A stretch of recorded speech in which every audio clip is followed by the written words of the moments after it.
Hello and welcome to the DTFF podcast. My name's Scott. I'm with two fire guys. I got Todd. Hello. And I got Ash. Oh, hey there. And I'm back, and we're all back. You guys were on last week. I haven't seen it yet, but everybody kind of gets the gist of what we're doing. Ash is now the chief. No, sorry, deputy chief. Just promoted him. I'm deputy chief along with Rob, and Todd and I are still lowly captains. But tonight I think we're going to talk about some training, as we're going to start doing more of. We're going to talk about a scenario we just went through last week, and how to plan that, and how that all kind of went, and what the reasons were around it, and lessons learned, and buzzwords. Go ahead, Ash. Thanks for the gracious intro there.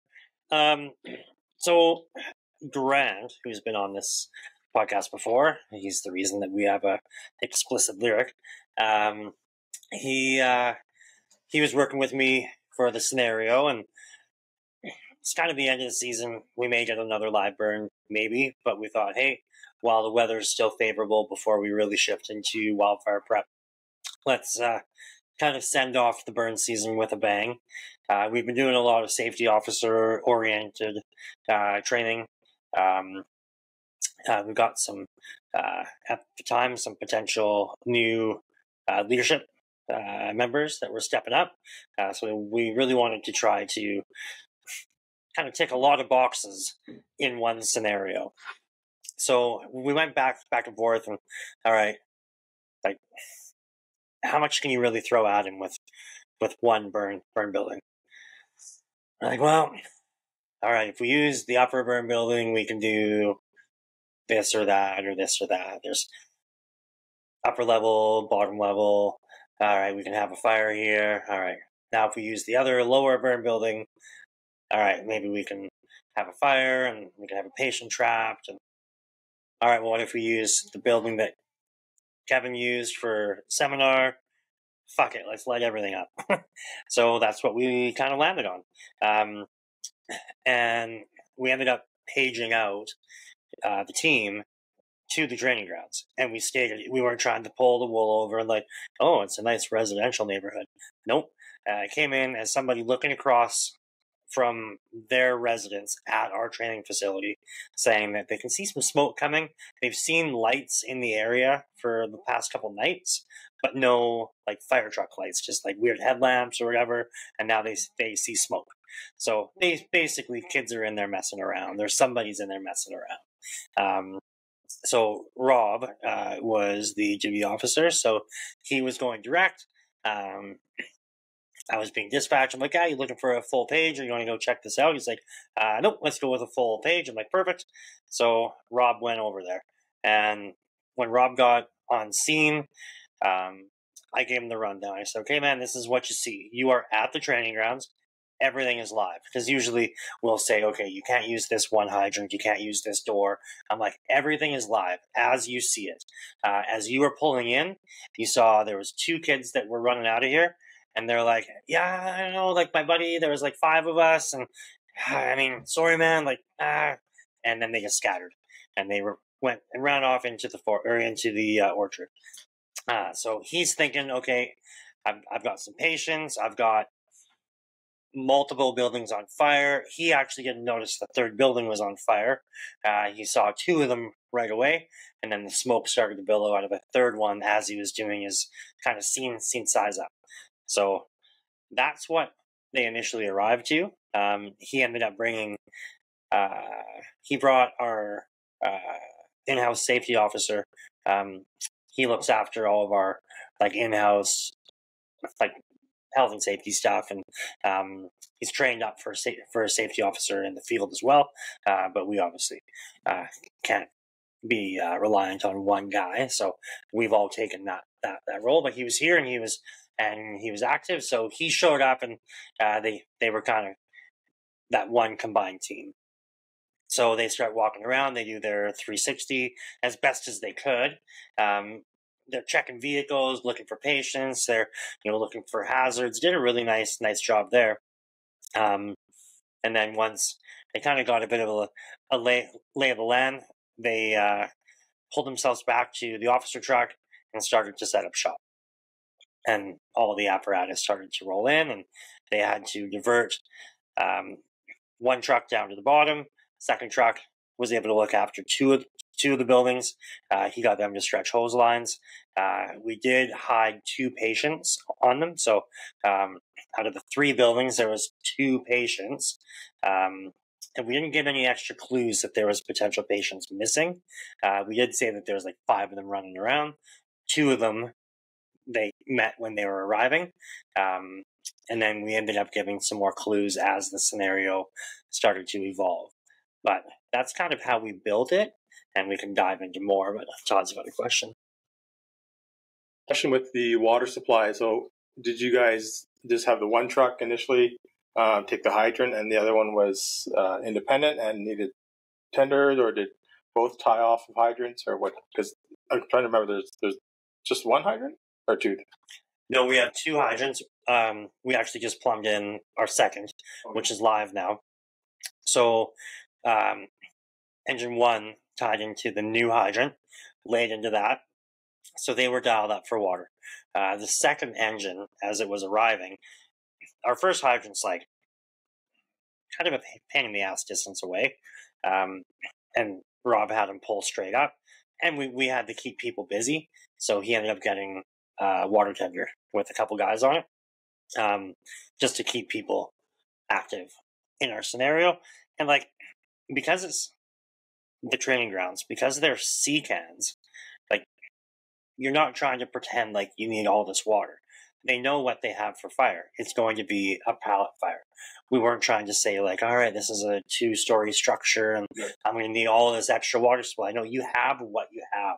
This is a bunch of shit rats burning in our training facility, which we have had before. We have been toned out to our training grounds we were doing an Auto X course, and there was a row of like 12 cars, and they lit the entire fucking row on fire.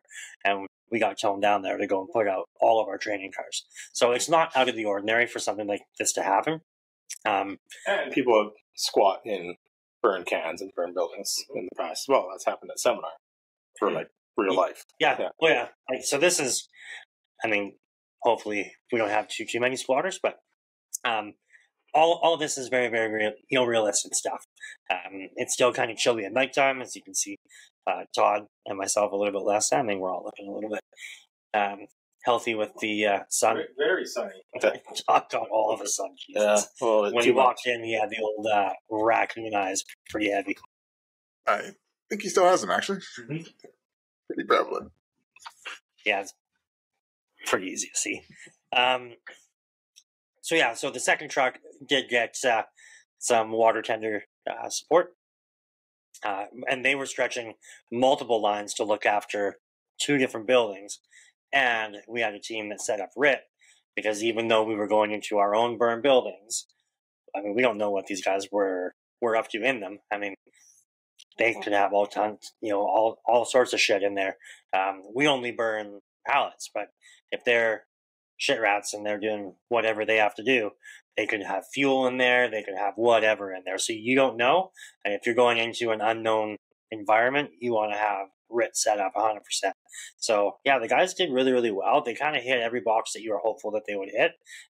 There's obviously some hiccups along the way, but the idea was to separate the scene, make it big, so it was too much for the IC to handle. You would need to really start to rely upon your officers that were in the jump seat. You have to rely upon your safety officer to be that angel on your shoulder and like look after a lot of, the extra things that when you're trying to manage a scene, you can't do alone. So with like the lower burn buildings, they're a little bit of a distance away. So did you guys end up breaking into like 2 separate scenes, like with a second IC for that lower section, or did the one IC kind of oversee and then you just tasked your officers into groups or divisions, or how did you guys manage that? Yeah, so for the lower burn building, because it is a decent amount of separation, it rolled up with 6 on the truck, and he had some pretty experienced guys on it. So he ended up leaving that to Adam as the truck officer to oversee everything on the bottom side. So Rob stayed up on the top side and kept himself pretty close to the command truck. He let Adam look after the bottom side. Adam was giving updates back to command, and he had a team lead, I would say, that was looking after the attack. So Adam stayed a little bit detached, probably not as much as in hindsight if he was going to be overseeing the entire scenario on the bottom side he should have been. But I mean, these were just some things that we debriefed on the backside of the call. Yeah, there was just a couple of small things, but that's the purpose of why we built the scenario the way we did, because it was such a realistically a very simple large scale event. So to kind of get the brain thinking, okay, if we're going to be that spread out, I as IC can't really look after the entire thing. I'm going to support you as IC, but I need the proper people in the proper spot. So I think Adam got himself involved when they first got there, but then as the scenario evolved, he began to detach and look after it from the outside of the structure. I think it's almost like a wildfire event. Only it was structure fires. Because like structure fire, normally it's like a box on fire, and it's fairly easy because unless it's like a mall on fire or a massive warehouse, you don't really get separated much in a structure fire. You kind of see everybody, and the IC can usually handle everything, and the safety officers there, of course, and captains. But yeah, the way you had it spread out was good because it forced them to do that kind of that decentralized command. And it forced, I don't want to say forced because the captains are pretty good, they'll step up, but it made the captains have to take maybe a different leadership role than they thought they would be doing, because it's no longer just one structure fire, it's the 3. So it almost is like Todd said, they're like little mini incident commands and then the main incident command. So that was good. I think you nailed it, Scott. Like, it's like coming into forestry season, like especially doing structure protection, like we've got the overall commander's intent from IC and everything, doing multiple areas, and then you break into like that team is going to be, you could have separated and made a division or whatever, but you don't need that separation either, as long as there's a team lead down there relaying that other information back up, kind of like a 2IC role, if you will. But there's definitely a lot of moving parts because, you'll need RIT for multiple things and overall communications and water supply. You're still searching for potential other people trapped in the, or not trapped, but potentially in the buildings and all sorts of stuff. Yeah, one thing I liked was the fact that you guys just played it like as it was, because like you said, a lot of times with these, we want a certain outcome, so we, that stairwell isn't usable because it's like we don't want to use the outside stairwell because we want them to gain access from the inside. We have power lines down over here. We have this, we have that. But in this case, it sounded like just as they saw it, dealt with it. So that's good, because otherwise, sometimes it's hard to play act, I guess, the scenario. Yeah, the other really cool thing, so when Grant and I went down and we did a walkthrough, we've remembered from our previous scenario, we had the stairwell was just covered in shit. We had pallets and drums there because we wanted it to be an impassable object prior to simulate a structure collapse. So we go down there, I'm like, son of a bitch, we still have all this shit in here. I'm like, let's just leave it. Like, they will likely think it's not going to be there again. And then they make a push in, and now all the stuff's in the way.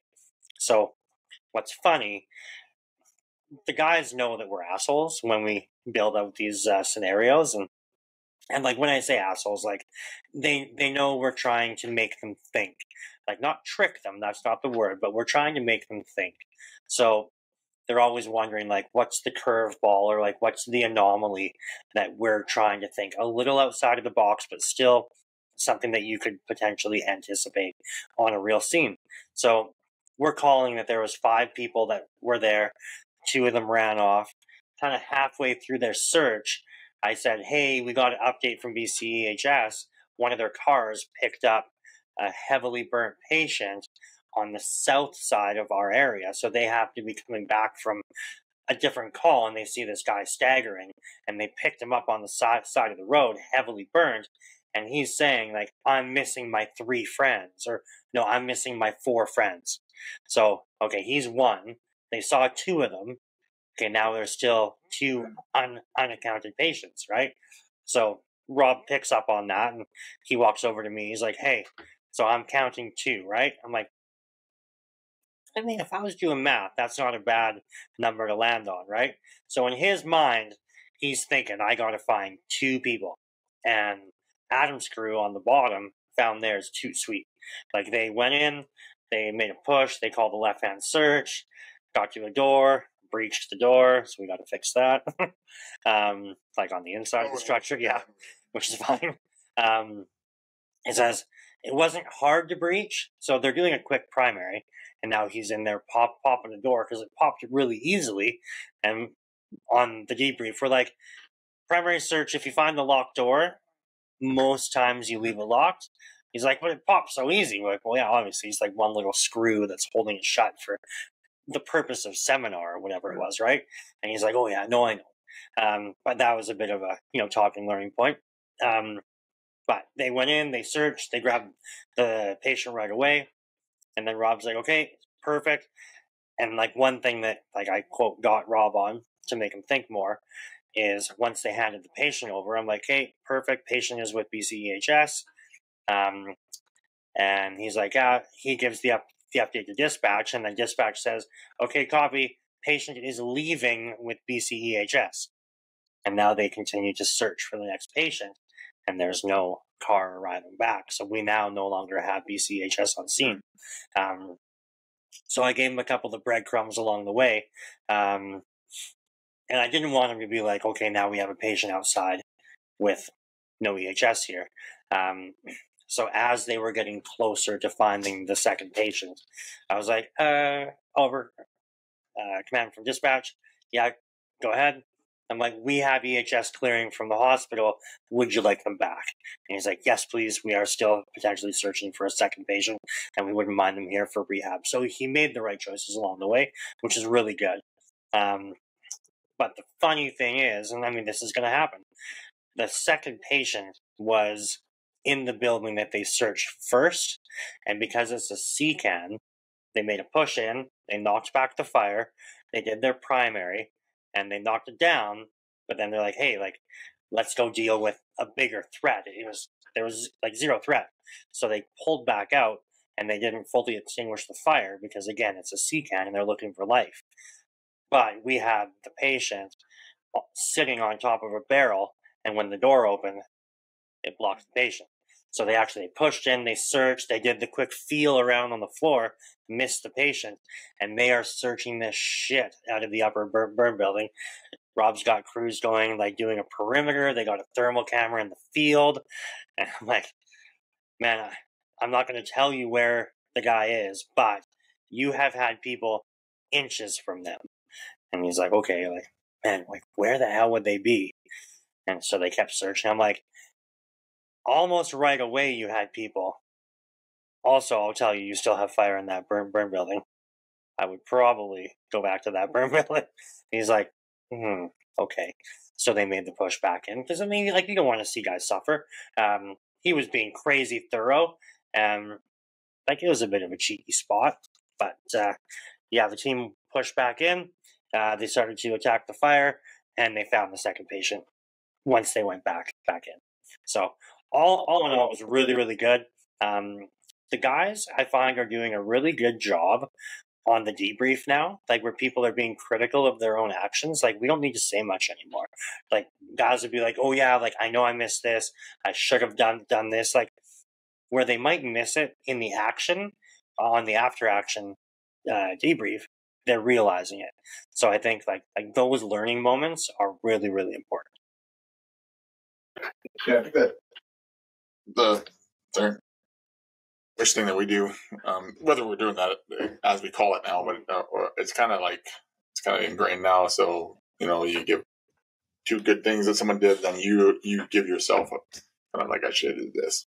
Rather than pointing fingers at people, you take your ownership of what you did wrong, and then usually throw kudos at what everybody else did right. But and I think that's kind of going around now. Yes, it sounds like it's starting to kind of take hold a little bit.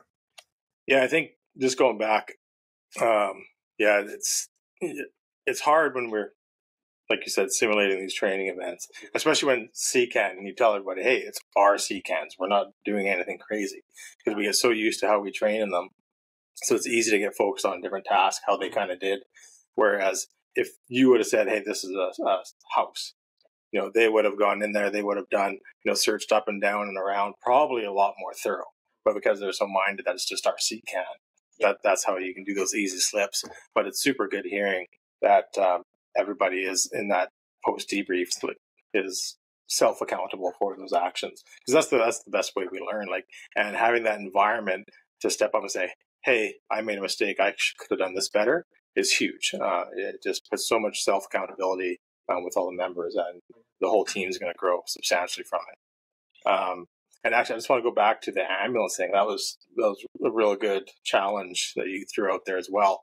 And it's one thing that I would say to anybody working with their local paramedics is, really have these conversations. So we have a lot of new staff going into a lot of these small communities now. Have that information and communication saying, hey, this is a unified command. And as paramedics, they need to be thinking of, okay, we are unified. I'm the incident commander now for the ambulance. What do we got for resources, patients? Start communicating that back to bring more cars in. Dispatch does a really good job of that. As they get information, our ambulance dispatch will start shuttling new resources as well. But we need to take some accountability as the paramedics on scene there as well. Not even if you have a patient right away, you're still that IC, and you still need to relay that information out. And sometimes that gets missed. And then we get ourselves into these situations in live events where, okay, we just lost our ambulance because they're transporting somebody critical now, and we still need 2 more. Right. So yeah, that early recognition of, hey, this is how many ambulances I need, and hopefully you get them back. It needs to be communicated out, and especially our small areas, which we've talked about before, you may not be getting that second or third ambulance for quite some time, depending on resources. So make those calls early, just like mutual aid. Make those mutual aid calls early. That's actually one thing that Rob did. And he's like, you know what? Just because this is at our training grounds, we had, everybody was working and we had no extra people. And he's like, man, I can really use another set of hands. What if we get something? So even in the sim, knowing it was our training facility, he still said, can I get the old mutual aid coming?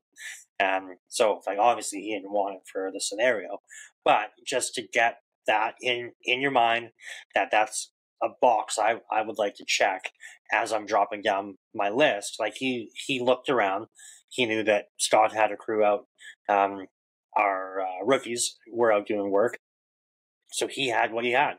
And if there was a call, another call, if that was a real call, we had nobody that we could really flake away.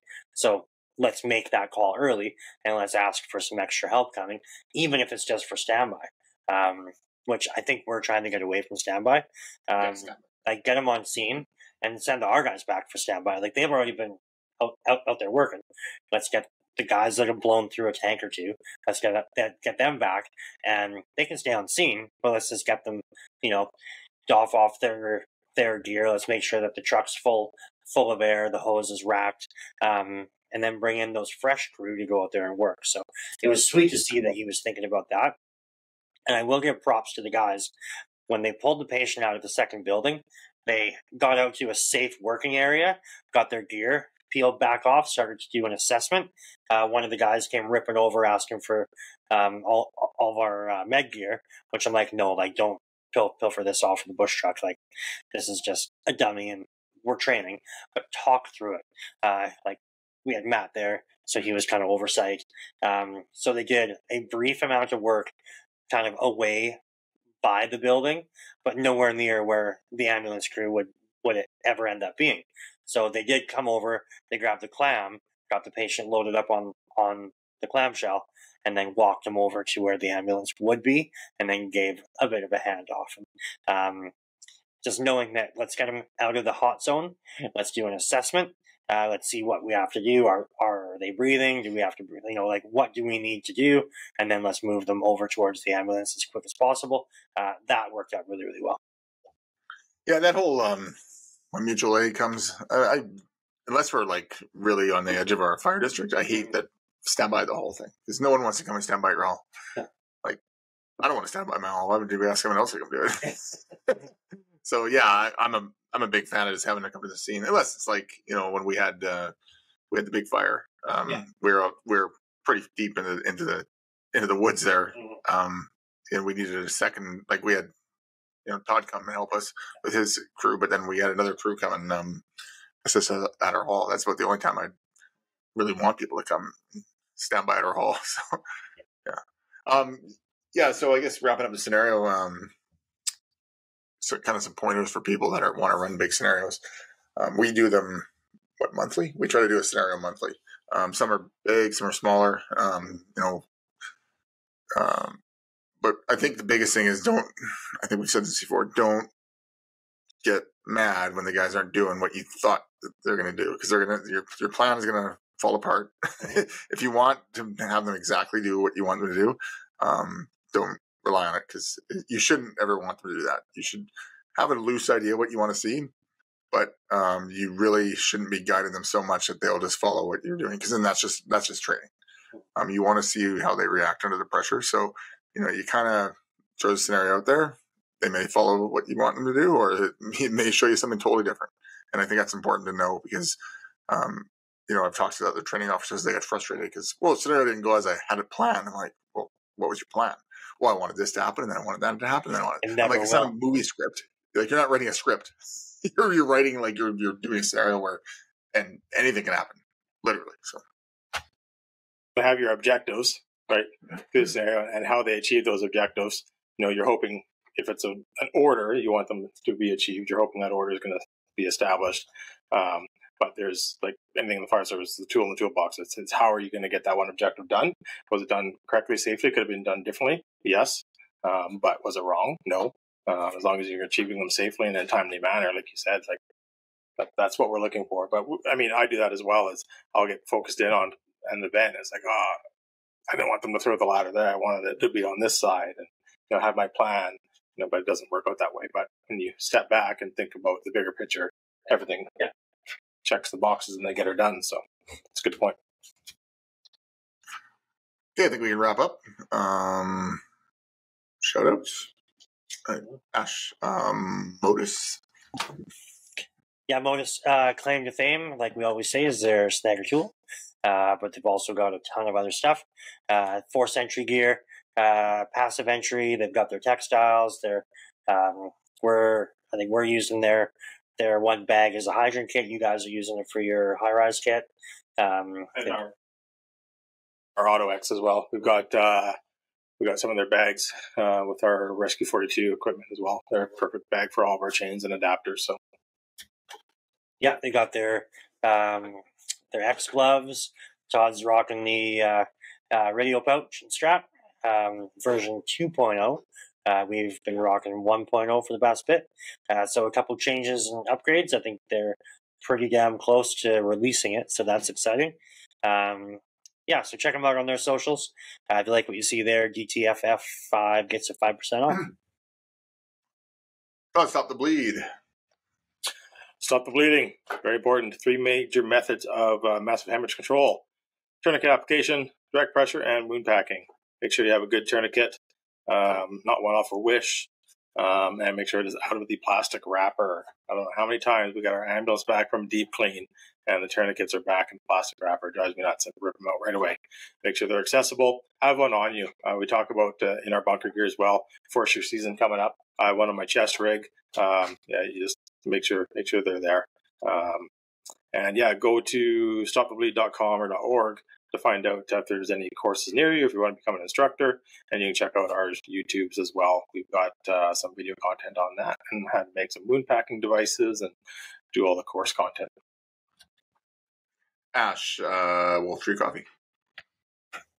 Yep, Wolf Tree Coffee, out of all over British Columbia. They ship anywhere with a minimum order.